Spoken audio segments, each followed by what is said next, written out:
నమస్తే. తెలుగు రాజ్యంకి స్వాగతం. నేను మీ సంధ్య.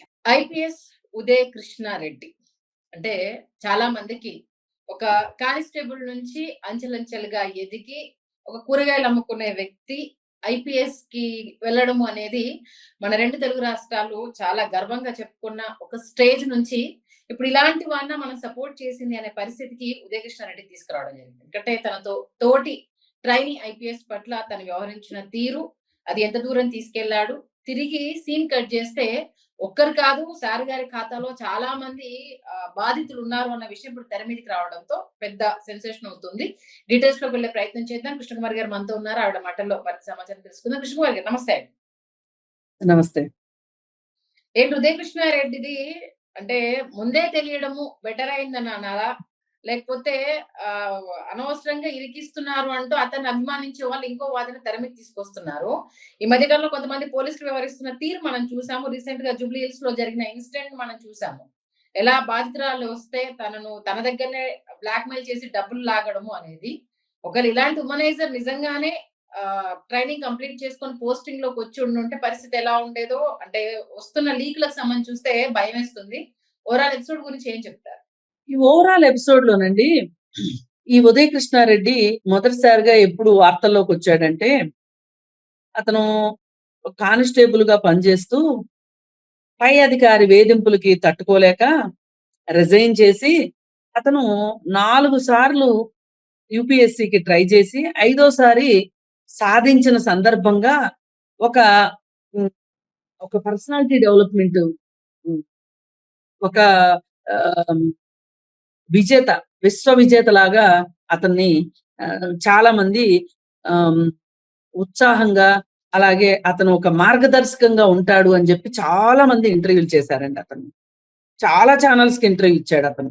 నేను ఆ ఇంటర్వ్యూలో ఒక ఇంటర్వ్యూ చూశాను. చూసినప్పుడు అతను మాట్లాడే విధానం కావచ్చు, అతను ఏవైతే కొన్ని ఉదాహరణలు చెప్పాడో, సంఘటనలు చెప్పాడో, ఆ చెప్పినప్పుడు అతని బాడీ లాంగ్వేజ్ కావచ్చు, అవన్నీ వినిన తర్వాత నాకెందుకో కొంచెం తేడా కొట్టిందండి. బిఫోరే అసలు ఇదంతా బయటికి రాకముందు ఆ ఇంటర్వ్యూ చూసినప్పుడు. ఎందుకంటే ఇప్పుడు అతను కానిస్టేబుల్ గా వచ్చాడు. చాలా దుర్భరమైన పరిస్థితుల నుంచి, తల్లిదండ్రి ఇద్దరు లేకపోతే నాయనమ్మ పెంచితేనో అమ్మమ్మ పెంచితే కష్టాల్లో నుంచి అతను ఆ ఉద్యోగంలోకి వచ్చాడు. వచ్చిన తర్వాత ఆ ఉద్యోగంలో కష్ట నష్టాల గురించి అతను చెప్పుకున్నాడు. అతనికి ఒక విక్టిమైజేషన్ చేసుకునే ఒక రకమైన లక్షణం ఉంది అనిపించింది. అయితే ఉంటాయి అంటే వాళ్ళు చూస్తే అంతా బాగున్నట్టే అనిపిస్తుంది వేరే వాళ్ళకి, అయితే అనుభవించే వాళ్ళకే తెలుస్తుంది అంటారు. కానీ మనల్ని ఆ ప్లేస్ లో మనం వాళ్ళ షూస్ లో మనం కాళ్ళు పెడితే మనకి ఎక్కడో ఒక చోట పూర్తిగా ఒక ఎంపతి ఇవ్వలేమేమో, సింపతి అయితే చూపించగలం కానీ ఎంపతి ఇవ్వలేమేమో అనిపించింది అంటే అక్కడ కొంచెం మనం ఆలోచించాలి, ఆగి ఆలోచించాల్సిన పరిస్థితి ఉంటుంది. అయితే అతను ఉద్యోగం ఆ డిపార్ట్మెంట్ కదా, ఆ డిపార్ట్మెంట్ ని ఈ విధంగా ఇంత ఓపెన్ గా అందరి ముందు మాట్లాడటం కరెక్ట్ కాదు, మాట్లాడకూడదు అలా. అయితే అతను ఎందుకో కొంచెం ఎక్కువగా స్పందించే లక్షణం ఉంది అని అనిపించింది నాకు. సరే, ఎనివే నేను ఆ వీడియో చూశాను. సరే, ఏదైతే నేను సాధించాడు ఇది మట్టుకు చాలా గొప్ప విషయం కదా. ఆ కసితోటి 4 సార్లు ప్రయత్నం చేసి 5వ సారి వచ్చాడు, ఇది గొప్ప విషయమే. మరి అతను ఎలా రేపొద్దున డ్యూటీలో ఉంటాడో ఏమో అని అనుకుని మనం ఆ తర్వాత ఇంకేయో విషయాలు వచ్చేస్తాయి కదా, ఇష్యూస్ వచ్చేస్తాయి కదా, అది ఓవర్కమ్ అయిపోయింది. ఆల్ ఆఫ్ ఎ సడన్ ఇది చూసేసరికి, ఈ న్యూస్ చూసేసరికి నాకు అనిపించింది కరెక్టే, నా అంచనా తప్పు కాలేదు. ఇతను ఈ ఆ సెల్ఫ్ విక్టిమైజేషన్ అనే ఒక పాయింట్ దగ్గర అతను తన తప్పును తాను చూసుకోలేని పరిస్థితి ఉంటది అక్కడ. ఇప్పుడు మనము సెల్ఫ్ బ్లేమ్ చేసుకోమని కాదు పద్దాక, కానీ మనలోకి మనం ఎప్పుడన్నా ఒకసారి తొంగి చూసుకున్నాం అనుకోండి, మన తప్పులు కూడా మనకు అర్థం అవుతాయి. కానీ మనం ఎంతసేపు నా ఈ పరిస్థితికి రెండో వాళ్లే కారణం, నా ఈ పరిస్థితికి వాళ్లే కారణం, వీళ్లే కారణం అని వంకలు వెతుకుతూ ఉంటారు వ్యక్తులు. ఈ వంకలు వెతికే వాళ్ళకి ఒక డెసిషన్ మేకింగ్ పవర్ ఉండదు. వాళ్ళు ఆవేశంలో నిర్ణయాలు తీసుకుంటారు. ఆ ఆవేశంలో తీసుకున్న నిర్ణయం సత్ఫలితం ఇవ్వలేదు అని చెప్పి మళ్ళీ బాధపడుతుంటారు. మళ్ళీ బాధలోకి వెళ్ళిపోతుంటారు. బాధలో నుంచి మళ్ళీ ఇంకో పొరపాటు చేస్తారు. ఇప్పుడు ఈ మెయిన్ స్టోరీలోకి వచ్చేస్తే ఇతను ట్రైనింగ్ పీరియడ్ లో ఉన్నాడు. అంతకుముందు కథలేంటో మనకు తెలియదు. ఈ కథతోనే ఇతను బయటకు వచ్చాడు. అవును. ఏంటి అతను ఆమె చెప్పిన అభియోగాలు ఏంటి? అతను నన్ను ఫిజికల్ గా అబ్యూజ్ చేశాడు. నా జుట్టు పట్టుకుని రూమ్ లోకి తీసుకెళ్లాడు. నా మెడ మీద గట్టిగా పట్టుకున్నాడు. నా కాలుకి దెబ్బ తగిలింది. నా ఫోన్ ఓపెన్ చేయమని, పాస్వర్డ్ చెప్పమని అతను నన్ను బెదిరించాడు. ఇవన్నీ చెప్పుకుని వచ్చింది. అవును. పైగా ఇంకోటి ఏంటి అంటే, నాకు ఎవరెవరితోనో సంబంధాలు ఉన్నాయని ఇతను ప్రచారం చేశాడు. నాకు అసభ్యకరమైన మెసేజ్‌లు పెట్టాడు. నా ఇంట్లో వాళ్ళకి, నా స్నేహితులకి, నా కుటుంబ సభ్యులకు కూడా మెసేజ్‌లు పెట్టాడు. అతను కొన్ని ఫోటోలు నాకు పెట్టుకుని ఇలా నన్ను చేశాడు అని ఆవిడ చెప్పింది. హ్మ్. ఇప్పుడు ఆవిడ ఒక కాబోయే ఐపీఎస్ ఆఫీసర్. ఈ కాబోయే ఐపీఎస్ ఆఫీసర్‌కి కొంత మామూలు వాళ్ళకన్నా పోలీస్ నాలెడ్జ్ ఎక్కువ ఉంటది. ఖచ్చితంగా. ఏంటి అంటే పోలీస్ నాలెడ్జ్ ఏంటి అంటే, వాళ్ళు మనం చెప్పేది వినరు. వాళ్ళు సాక్ష్యాలు, ఆధారాలు. ఇప్పుడు నేను వెళ్తానండి పోలీస్ స్టేషన్‌కి. ఇలా జరిగిపోయిందండి, అలా జరిగిపోయిందండి అని ఏడ్చి పెడబొబ్బులు పెట్టి ఎంత చెప్పినా వాళ్ళు నమ్మరు. అంతగా ఆ! అయితే మనల్ని కన్సోల్ చేసి మనకు కాసిన మంచినీళ్ళు ఇచ్చి, అమ్మా మీరు చెప్పిందంతా బాగానే ఉంది. దీనికి ఆధారం ఏంటి అని అడుగుతారు. అడుగుతారు కదా! అదే నేను అనబోతున్నాను. సార్ మనం వెళ్ళిన ఆధారం తర్వాత ఏంటి అని అడుగుతారు. మనం చెప్పిన స్టోరీ అంతా వాళ్ళు వింటారు. కేస్ రిజిస్టర్ వింటారు. చేస్తారు. బట్ ఆఫ్టర్ దట్ మొ- విచారణలో మనం ప్రూఫ్ సబ్మిట్ చేయకపోతే తేలిపోతుంది కదా అది. ఆ అయితే ఇప్పుడు ఆవిడ ఏ ఆధారాలు లేకుండా ఈ కేసు పెట్టుంటదా చెప్పండి? పెట్టదు. ఇప్పుడు అందులో ఆమె హస్బెండ్ ఇరుక్కునే సహకారంతో. అది పక్కన పెట్టండి. హస్బెండ్ ఉన్నారా, తండ్రి ఉన్నారా, లేకపోతే అకాడమీలో ఎవరైనా ఉన్నారా అనేది అనవసరం. ఆవిడ ఆవిడే ఇరుక్కునేలాగా ఆమె ఎందుకు కేసు పెడుతుంది? పెట్టదు కదా! Logic point. ఇప్పుడు ఆమె కెరీర్ చాలా ఇంపార్టెంట్. ఆమె లైఫ్ చాలా ఇంపార్టెంట్. అలాంటప్పుడు ఒకవేళ ఆమె తప్పు ఉంటే గప్చిప్‌గా పక్కకి వెళ్ళిపోయేది. కేసు అయితే పెట్టేది కాదు. హ్మ్. సరే ఆవిడ పెట్టింది. పెడితే అత్తాపూర్ పోలీస్ స్టేషన్‌కి వెళ్ళి కంప్లెయింట్ పెట్టింది. ఎఫ్ఐఆర్ అయ్యింది. అయితే ఈ మహారాజశ్రీ ఈయన ఏం చేశాడు? ఇది ఇంకా సీరియస్ అయింది. ఇంక నేను ఆపలేను అనేది అర్థమైపోయింది అతనికి. వచ్చేసేసి ఫ్రెండ్ ఇంటికి వచ్చి ఫుల్‌గా తాగేసి, తాగే ముందే ఒక ఉత్తరం రాసి ఆత్మహత్యా ప్రయత్నం చేస్తున్నట్లుగా చుట్టూ వాళ్ళని నమ్మించి అపస్మారక స్థితిలోకి వెళ్ళాడు. ఇక ఏం మొదలైంది ఇక్కడ? సింపతి డ్రామా స్టార్ట్ అయిపోయింది. సరే హాస్పిటల్ వాళ్ళు ఏం చెప్పారు? శుభవార్త, ఈయన ఆత్మహత్య యత్నం చేయలేదు. ఏ విష పదార్థాలు ఈయన పొట్టలో దొరకలేదు. సో ఈయన అతిగా మద్యం సేవించడం వల్ల మాత్రమే ఈయన అపస్మారక స్థితికి వెళ్ళాడు అని చెప్పారు. అవును. సరే ఇంక అప్పుడు ఆయన ఏం చేశాడు? మరి తెలివొచ్చిన పని చేయాలి కదా! మళ్ళీ వెంటనే ఏం చేశాడు? ఆ లెటర్ పోలీసుల చేతికి చిక్కేలాగా చేశాడు. చేసి ఆవిడ పైన ఒక వీడియో చేసి పెట్టాడు. ఆవిడే నన్ను మోసం చేసింది. మా ఇద్దరికి చాలా పూర్వ సంబంధం ఉంది.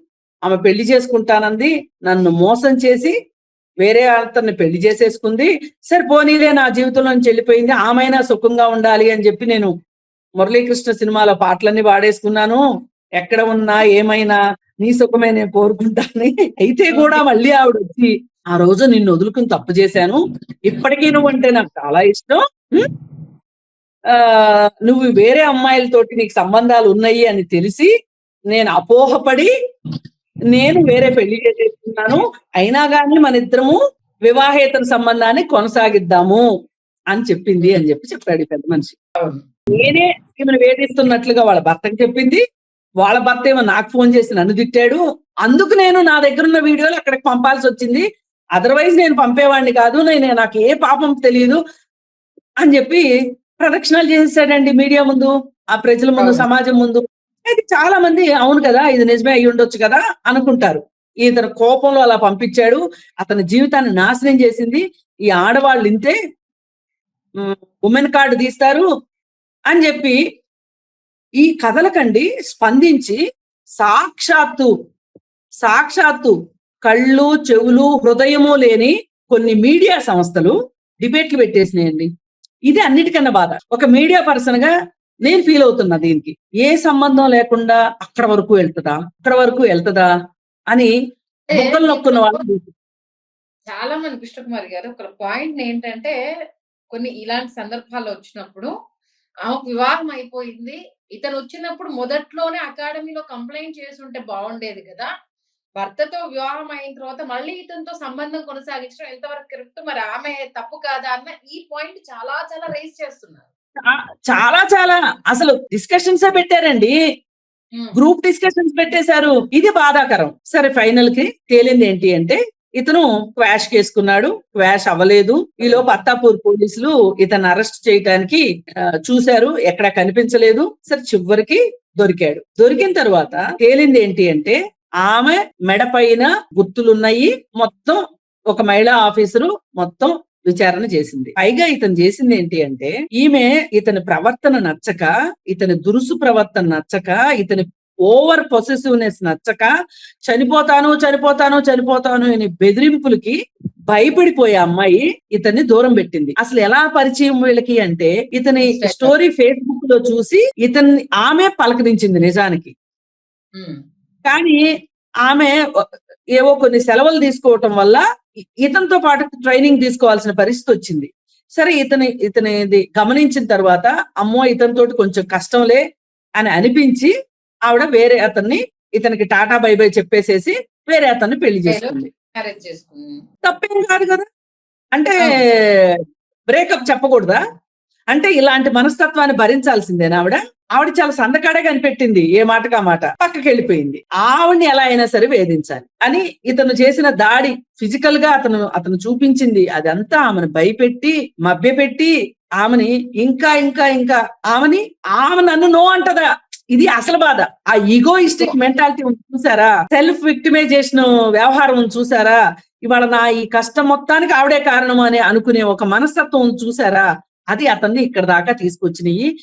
ఆకాశంలోకి వెళ్ళిన వ్యక్తి, ఉవ్వెత్తున ఎగిసిన మనిషి పాతాళంలోకి పడింది మట్టుకు ఖచ్చితంగా అతను చేతులారా చేసుకున్నాడు. పైగా ఇతని మానసిక పరమైన ఇబ్బందులేవో పర్సనాలిటీ డిజార్డర్స్ అతనికి ఉన్నాయి అని అనిపిస్తుంది. ఇన్ని అబద్ధాలు చెప్పడానికి, ఇన్ని కథలు అల్లడానికి, ఇంత రెండో వాళ్ళని మీద ఎక్స్పెక్టేషన్స్ విపరీతంగా పెట్టుకోవడానికి, వీటన్నిటికీ కూడా అతని మానసికంగా అతనుకున్న డిజార్డర్సే కారణము. పరిస్థితులకి అనుకూలంగా ప్రవర్తించలేకపోవటానికి కూడా అతని మానసిక స్థితే కారణము అని చెప్పి మనకి క్లియర్ కట్ గా అర్థమైంది. కాకపోతే ఒకటి, ఆమెకి చాలా చాలా కృతజ్ఞత చెప్పాలి ఈ సమాజం. ఏంటి అంటే ఇతను ట్రైనింగ్ ముగించుకొని పోస్టింగ్ లోకి వచ్చుంటే గనక ఎంతమంది మహిళలు కావచ్చు, ఎంతమంది పౌరులు నష్టపోయి ఉండేవాళ్ళు ఇతని ప్రవర్తనకి. మీరు అన్నట్టు ఆ డామినేషన్ నుంచి వచ్చాడు కాబట్టి నేను ఒక అధికారిని అన్న పవర్ చూపించాలి అనుకున్నప్పుడు సామాన్యుడైనా బలి కావచ్చు, తన కింద పనిచేసే వాళ్ళైనా కావచ్చు, అతని దగ్గరకు వచ్చే బాధితులైనా కావచ్చు.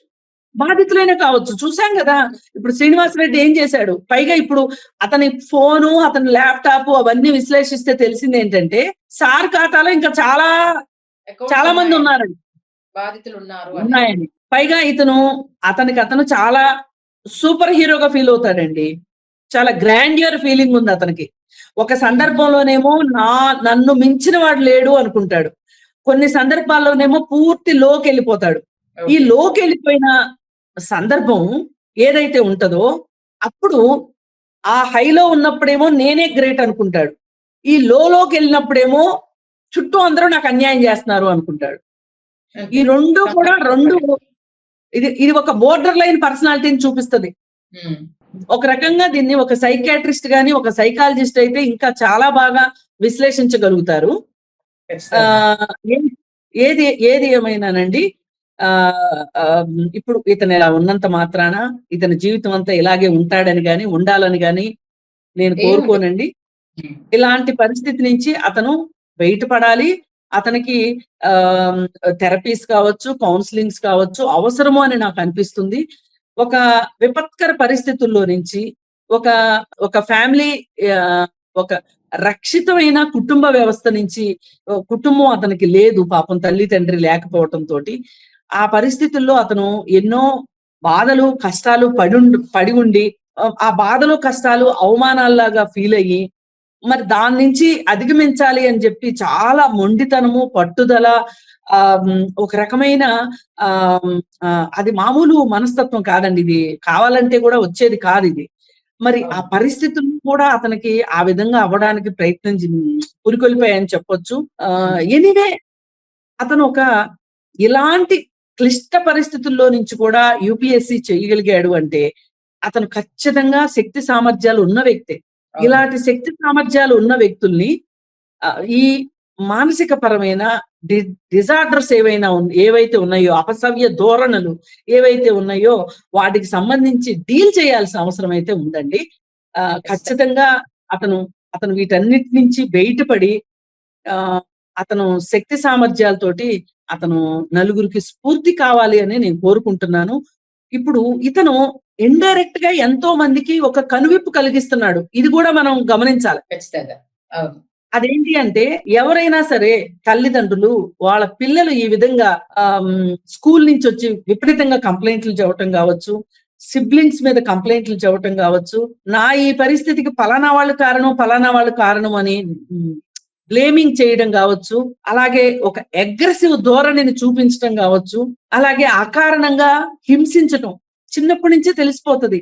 మన విశేష్ గారు చెప్తూ ఉంటారు. చిన్నప్పుడు తూనికల్ని చంపటం, రోడ్ల మీదెళ్ళే కుక్కల్ని కొట్టటం హ్మ్. అవసరం లేకుండా. ఇవన్నీ చేయడం వెనక వాళ్ళకి ఏదో ఒక అలజడుంది వాళ్ళ మనసులో. దాన్ని టీచర్స్ గానీ, లెక్చరర్స్ గానీ, కుటుంబ సభ్యులు గానీ, లేదు గ్రాండ్ పేరెంట్స్ గానీ గుర్తించి వాళ్ళకి సరైన సమయంలో వాళ్ళకి కౌన్సెలింగ్ ఇస్తే గనక వాళ్ళు ఖచ్చితంగా మార్పనేది ఉంటది. మనం ఎవరిని కూడా వీళ్ళకి ఈ ధోరణి ఉంది కాబట్టి వాళ్ళని పక్కన పెట్టేయాలి అని అనుకోకూడదు. వాళ్ళు కూడా సమాజంలో అంతర్భాగంగా ఉండే హక్కు వాళ్ళకుంది. కాకపోతే ఈ చిన్న విషయంలో ఈ చిన్న మార్పు జరిగితే మంచిది. నిజంగానే. మీరన్నట్టు ఆ రకంగా కృష్ణారెడ్డినికి ఏంటిది థెరపీలిచ్చేసి తనలో ఉన్న రుగ్మత ఏంటి? ఆ బాధ ఏంటనేది తెలుసుకొని తనను మంచి గైడ్‌లో తీసుకొస్తే మాత్రం మీరన్నట్టు అంత కష్టపడొచ్చిన వ్యక్తేనంటే అంత ఆషామాషీ కాదు. మీరన్నట్టుగా ఏ కాదు. రకంగా వారు ట్రీట్మెంట్ ఇస్తారనేది చూద్దాం. మంచి విశ్లేషణ అందించారు. థాంక్ యూ అండి.